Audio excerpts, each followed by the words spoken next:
சாப்பிடக்கூடிய காலை உணவை பாருங்க, எவ்வளவு காலை உணவுகள் நம்மகிட்ட இருந்துச்சு, எத்தனை விதமான காலை உணவுகளை நம்ம சாப்பிட்டுட்டு வந்தோம்.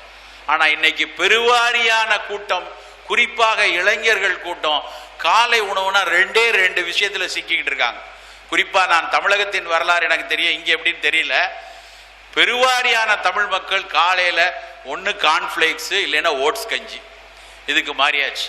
யாரை கேட்டாலும் ஓட்ஸ் சாப்பிட்டா உடம்பு இளைக்குமாம, ஓட்ஸ் சாப்பிட்டா புரதச்சத்து நிறைய இருக்குமாம, ஓட்ஸ்ல கொலஸ்ட்ராலே கிடையாதாம, இப்படி சொல்லி ஓட்ஸுக்கு மேல ஒரு பெரிய மரியாதை.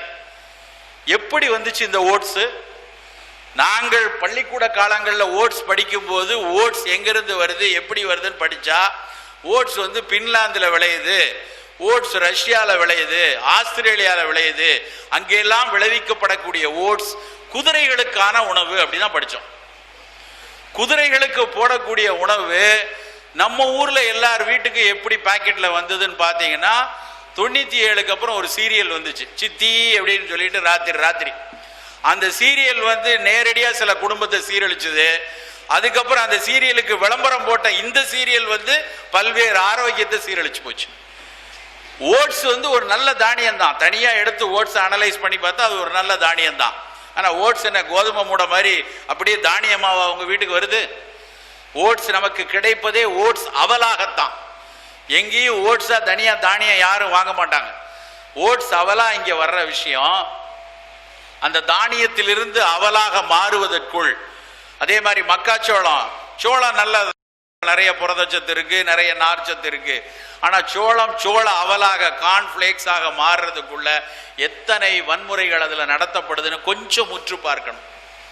100 டிகிரி 120 டிகிரியில் அந்த சோளத்தை வேக வச்சு 60 டன் எடையுள்ள எந்திரத்தினால அடிச்சு தட்டையாக்கி, அதுக்கப்புறம் 200 டிகிரியில் அதுல இருக்கக்கூடிய அத்தனை நீர்ச்சத்துக்களையும் உறிஞ்சிட்டு மீதி இருக்கிற குப்பையத்தான் என்னென்ன உங்களுக்கு தேவையோ அதெல்லாம் தெளிச்சு, விட்டமின் சி தெளிச்சு, விட்டமின் கே தெளிச்சு, நார்ச்சத்துக்கள் தெளிச்சு, அதுக்கப்புறம் அது கெட்டு போகாமல் இருப்பதற்காக பல்வேறு ரசாயனங்களை தெளிச்சு.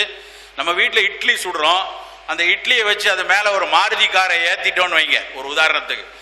அதுக்கப்புறம் அது சக்கையை ஆனதுக்கப்புறம் அதை எடுத்துட்டு வந்து எவ்வளோ நாளைக்கு நீங்கள் சாப்பிட முடியும் அதை? ஆனால் அதை விட அதிகமாக மாருதி கார் எடை வந்து 1 டன்னோ 1.25 டன் தான். 60 டன் எடையுள்ள ஒரு எந்திரத்தினால அழுத்தி அப்படி ஆக்கப்பட்ட அவல் அடுத்த நாளே கெட்டு போற தன்மை உள்ளது.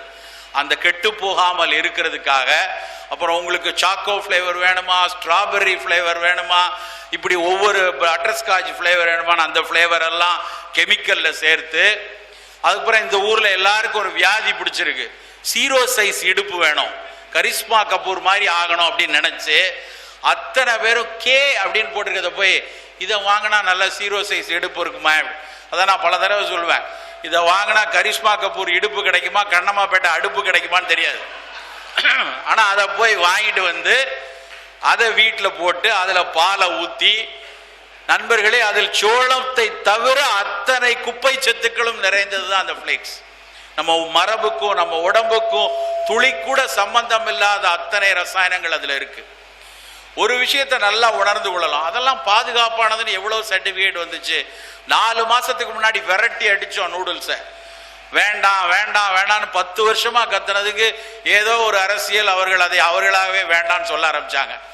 4 மாசம் தான் சரியா. உங்களுடைய மாநிலத்தில் இருந்துதான் உயர் நீதிமன்ற தீர்ப்பு வந்திருக்கு.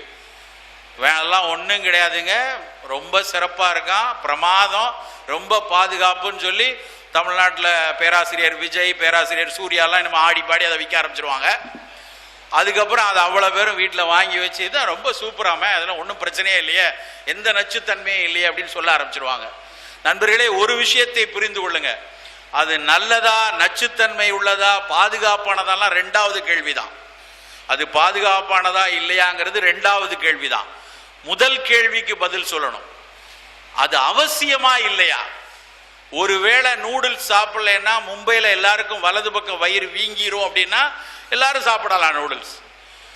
அப்படி நமக்கு அவசியமே இல்லை, நமக்கு தேவையே இல்லை, நம் மரபுக்கு துளி கூட பழக்கம் இல்லாத உணவு அது. ஃப்ளேக்ஸாக இருக்கட்டும், ஓட்ஸாக இருக்கட்டும், நூடுல்ஸாக இருக்கட்டும், நமக்கு தேவையே இல்லை. ஆனால் நம்ம வந்து அதை ரொம்ப சிறப்பான உணவு, மிகச்சிறந்த உணவு, இவ்வளவு விட்டமின் இருக்கு, இவ்வளவு மினரல் இருக்குன்னு ஏதோ போலியான தரவுகள் எல்லாம் சொல்லி சொல்லி நம்ம முன்னாடி தள்ளுறாங்க. ஒரு விஷயத்தை நல்லா உணர்ந்து கொள்ளணும். விளம்பரத்தில், ஊடகத்தில் நமக்கு முன்னாடி சொல்லக்கூடிய தரவுகளை தாண்டி பல பொருட்கள் அதில் இருக்கும். விட்டமின் சி இருக்குன்னா விட்டமின் சி இருக்கும், அதோட சேர்ந்து கொஞ்சம் ஆர்கனோ பாஸ்பரஸ் விஷம் இருக்கும். நம்ம அதுக்கு தெரியாது, ஏன்னா அதை அந்த கம்பெனி சொல்ல மாட்டான். அவனுக்கு தேவையானதை, உங்களை எது ஊக்குவிக்குமோ, உங்களை எது உற்சாகப்படுத்துமோ அதை மட்டும் முன்னிறுத்தி பல குப்பை உணவுகள் நம்ம முன்னாடி விற்கப்படுது. இந்த உணவுகளை தினம் தினம் தினம் சாப்பிட்றதுனால விளைவுதான் இன்றைக்கு பல்வேறு நோய் கூட்டங்கள்.